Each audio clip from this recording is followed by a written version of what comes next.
청와대 성로비 사건의 수사 결론을 하루 만에 뒤집은 경찰의 태도가 참으로 가관입니다.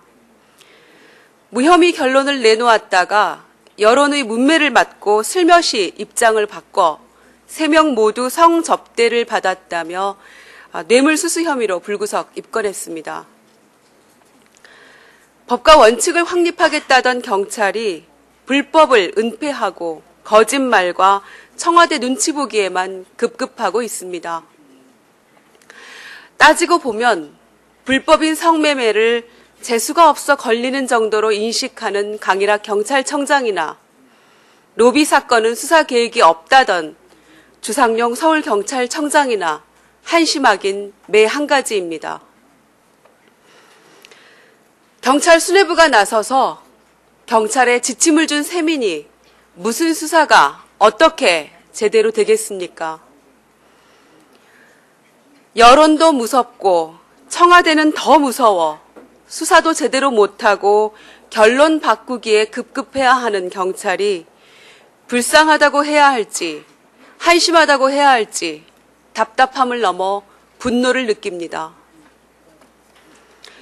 용산 참사 당시 무고한 시민들을 특공대까지 투입한 강경 진압으로 죽이고도 정당한 공권력 행사라며 외려 큰 소리를 쳤던 경찰이었습니다.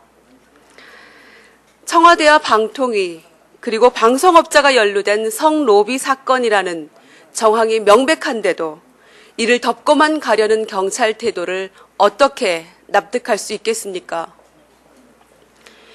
경찰이 이러고도 수사권 독립을 외칠 자격이 있는지 반문합니다. 국민에게는 두 눈을 부릅뜨고 고압적이던 경찰이 권력 앞에서는 실눈을 뜨고 비굴함을 보이고 있으니 씁쓸하기만 합니다. 경찰은 지금이라도 제대로 수사해 마지막 남은 자존심을 지키길 촉구합니다. 지난 주말 박기태 한나라당 대표는 주말을 온전히 골프장에서 보냈다고 합니다. 지난 주말은 북한의 로켓 발사가 임박해 우리나라는 물론이고 미국, 일본을 비롯한 세계가 긴장 속에서 예의주시하던 바로 그날이었습니다. 그럼에도 불구하고 대범하게 넘어가려고 했는데 당사자인 박기태 대표의 반응 때문에 한마디 해야 할 것 같습니다. 박기태 대표는 휴일인데 골프도 못 치느냐며 역정을 내셨다고 합니다.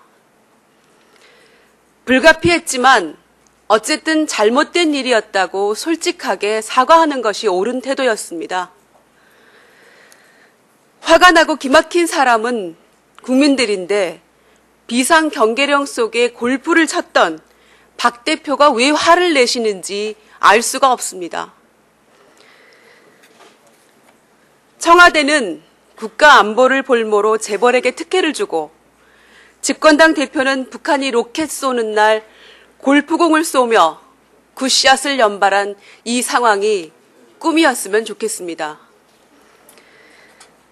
박기태 대표는 적반하장격 역정을 그만 내시고 안보 외면 골프에 대해서 대국민 사과하시길 촉구합니다. 검찰이 결국 MBC 압수수색을 시도했지만 노조의 반발로 일단 무산이 되었습니다. 한심하고 경악할 만한 사건입니다. 봄 햇살도 좋고 아름다운 꽃들도 피어나고 있지만 우리 방송 언론의 사정은 더욱더 암울해져만 갑니다. 검찰은 한승수 총리가 엊그제 국회에서 MBC 같은 사실을 오도하는 TV가 흔치 않다라는 발언을 하자마자 기다렸다는 듯이 MBC 압수수색에 나섰습니다.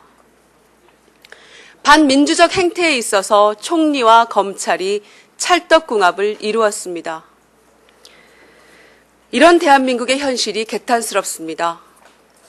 이명박 정권이 여전히 방송 언론 장악의 꿈을 포기하지 않았다는 반증입니다. 검찰은 정권을 선봉에 서서 방송 언론 죽이기에 힘쓰지 말고 살아있는 권력이 연루된 비리 사건에 동일한 수준의 집요함을 보이기를 촉구합니다.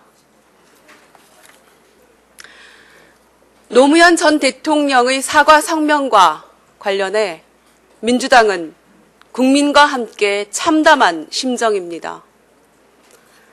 박연차 회장의 세무조사 무마 로비 사건에 대한 실체적 진실은 반드시 밝혀져야 합니다. 추부길 전 비서관으로 끝을 내려는 검찰의 편파적이고 미온적인 태도를 비판합니다. 청와대와 연루되어 의혹을 받고 있는 인사들 중 제대로 수사받고 있는 사람은 아무도 없습니다. 연루가 확인된 측근들은 모두 실패한 로비나 생계형 비리로 치부하고 야당 인사는 모두 구속하고 있습니다. 이제는 지난 대선 당시 이상득 의원과 노건평 씨 사이에 빅딜 의혹이 있었다는 보도까지 나왔습니다. 두 형님들의 밀약이 사실이라면 정말 충격적인 일입니다. 검찰은 이런 모든 의혹에 대해서 낱낱이 수사하고 밝혀야 합니다. 정권을 넘나드는 전방위적 돈살포 사건에 야권만 저인망 쌍끌이로 잡아 흔드는 일은 더 이상 없어야 합니다. 천신일 회장과 이종찬 전 민정수석 그리고 한상률 전 청장을 모두 불러 조사할 것을 다시 한번 촉구합니다.